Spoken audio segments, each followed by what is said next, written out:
Israel ने किया 54 अंतर्राष्ट्रीय कानून का उल्लंघन। इजराइल ने अभी तक 54 इंटरनेशनल लॉज की वायलेशन की है। मुसलमान होने की सजा पा रहा फिलिस्तीन। क्यों? क्योंकि फलस्तीन के लोग मुसलमान हैं, बस, दूसरा और कोई रीजन नहीं। वजह यह है कि फलस्तीन जिसके साथ ये सब हो रहा है वो मुसलमान है, बस, दैट्स इट। यूनाइटेड स्टेट ने किया था इंसानियत का कत्ल, हिरोशिमा नागासाकी बम अटैक। ये वही यूनाइटेड स्टेट है जिसने एक ही मुल्क है जिसने इंसानियत पर एटम बम का हमला किया है। हिरोशिमा नागासाकी पर लाखों मासूम जाने लिए, मासूम बच्चे मारे हैं। यूनाइटेड स्टेट ने 45 लाख लोगों का कत्ल किया। इंटरनेशनल डॉक्यूमेंटेड नंबर्स हैं कि यूनाइटेड स्टेट्स ने अपने एलाइज के साथ मिलकर लीबिया में, सीरिया में, इराक में, अफगानिस्तान में, वजीरिस्तान में, जो पाकिस्तान का हिस्सा है, वहां पर 4.5 मिलियन मासूम जाने लिए, यानी 45 लाख मासूम जानों को मारा है। 28 साल तक नेल्सन मंडेला को बताया टेररिस्ट। और आप यकीन नहीं करेंगे कि ये वो यूनाइटेड स्टेट है जिसने करीब 28 साल तक the great statesman Nelson Mandela को 28 साल तक टेररिस्ट की लिस्ट में रखा कि वो टेररिस्ट है। 28 साल तक। बिस्मिल्लाहिर्रहमानिर्रहीम। दोस्तों, जब से इजराइल और फलस्तीन के बीच में हालिया कन्फ्लिक्ट हुआ है, इसमें एक बहुत बड़ी डेवलपमेंट हुई है। वो डेवलपमेंट ये है कि वेस्ट मुसलमानों के यहाँ, मुस्लिम मुल्कों के यहाँ, मुस्लिम उम्मत के यहाँ पूरी तरह से एक्सपोज हो चुका है। उसकी हिपोक्रेसी पूरी तरह से एक्सपोज हो चुकी है और वो नंगे हो चुके हैं। हुआ ये है कि जब से फलस्तीन के मजलूम लोगों ने इजराइल की ब्रुटलिटी, इजराइल की बर्बरियत, इजराइल के गैर कानूनी कब्जा जो उन्होंने फलस्तीन के ज़मीन पर किया है, उसके खिलाफ जब से उन्हें रिटेलिएट किया है, तब से पूरा वेस्ट ऐसे बाहर आ गया जैसे आप बंदरों की किसी जगह पर जाके एक केला डालते हैं, वो पूरे बंदर झपट पड़ते हैं। इस तरह से वो बाहर आ गए। उनकी मीडिया हाउसेज, उनकी पॉलिटिकल ऑर्गेनाइजेशन, उनके पॉलिटिकल लीडर्स, उनके सोशल ऑर्गेनाइजेशन, उनके सोशल एक्टिविस्ट, उनकी humanitarian organization, human right organization सब टूट पड़ी है। उनका एक ही बयान है, we stand with Israel and Israel has the right to self defence. ये वो कब बोल रहे हैं? जब फलस्तीन के लोग रिटेलिएट कर रहे हैं। पिछले कई सालों से इजराइल लगातार फलस्तीन के लोगों की जमीनों पर कब्जा किए हुए है। उनके बच्चों को मार रहा है, उनकी औरतों को मार रहा है, बम धमाके कर रहा है, मिसाइल अटैक कर रहा है, उनके हॉस्पिटल्स गिरा रहा है, उनके स्कूल्स गिरा रहा है और धरती से उसका नक्शा ही खत्म कर दिया फलस्तीन का। तब तो किसी ने नहीं बोला। इजराइल ने अभी तक 54 इंटरनेशनल लॉज की वायलेशन की है, तब तो कोई नहीं बोला।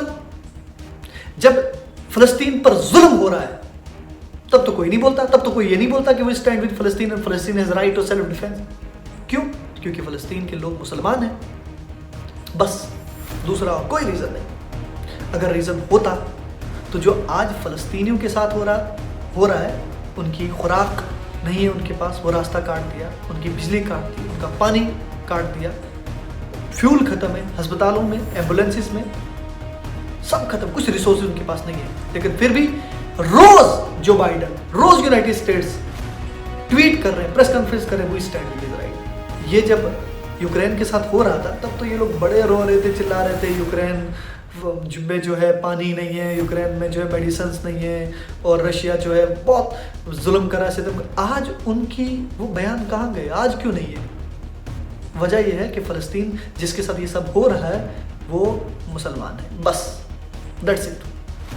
आपको बता दें, ये जो यूनाइटेड स्टेट है जो इंसानियत का दर्स दे रहा है, जो टेररिज्म के खिलाफ जो बड़ी बड़ी बातें कर रहा है, आपको बता दें कि यूनाइटेड स्टेट्स का रिकॉर्ड क्या है। ये वही यूनाइटेड स्टेट है जिसने एक ही मुल्क है जिसने इंसानियत पर एटम बम का हमला किया है। हिरोशिमा नागासाकी पर लाखों मासूम जाने लिए, मासूम बच्चे मारे हैं, मासूम औरतों का कत्ल किया है। उसके बाद मुस्लिम दुनिया में इन्होंने जिस तरह का खूनी खेल खेला, इंटरनेशनल डॉक्यूमेंटेड नंबर्स हैं कि यूनाइटेड स्टेट्स ने अपने एलाइज के साथ मिलकर लीबिया में, सीरिया में, इराक में, अफगानिस्तान में, वजीरिस्तान में, जो पाकिस्तान का हिस्सा है, वहां पर 4.5 मिलियन मासूम जाने लिए, यानी 45 लाख मासूम जानों को मारा है, कत्ल किया है। उनमें ज्यादातर बच्चे थे, औरतें थी, बुजुर्ग थे। 45 लाख एक बहुत बड़ा नंबर है। ये किसने किया? United states. और आज वो हमें इंसानियत पर दर्स दे रहे हैं। कितनी शर्म की बात है। और आप यकीन नहीं करेंगे कि ये वो यूनाइटेड स्टेट है जिसने करीब 28 साल तक the great statesman Nelson Mandela को 28 साल तक टेररिस्ट की लिस्ट में रखा कि वो टेररिस्ट है। 28 साल तक नेल्सन मंडेला को। तो यूनाइटेड स्टेट्स की वर्ड्स की अगर एक्चुअल में देखा जाए तो वैल्यू है नहीं, इस अंदाज से अगर लिखा जाए। उनके पास आर्म्स है, मिशंस है, जीडीपी है, पैसा है, लेकिन याद रखें अल्लाह को पामर दिए मोमिन पे भरोसा, इब्लीस को यूरोप की मशीनों का सहारा। तो यूनाइटेड स्टेट तो पूरी तरह से एक्सपोज हो चुका है और मुस्लिम दुनिया को ने बहुत बड़ी गलती की है, मुस्लिम मालिक ने बहुत बड़ी गलती की है उस पर रिलाय करके, और अगर आगे भी करेंगे तो बहुत बड़ी गलती करेंगे। उनको समझना चाहिए बात, और खैर आप तो समझ गए होंगे। तो दूसरी बात, ये इजराइली कौन है? ये इजराइलियों को जब मार पड़ रही थी, जब इनको पीटा जा रहा था, जब इनके बदन पर कपड़ा नहीं था, जब इनको खाने के लिए रोटी नहीं थी, तब जब दर दर की ठोकरें खा रहे थे, तब इनको किसी ने पनाह नहीं दी। न यूनाइटेड स्टेट्स ने, न ब्रिटेन ने, न फ्रांस ने, न ही वेस्ट में किसी मुल्क ने, और न ही हिंदुस्तान ने।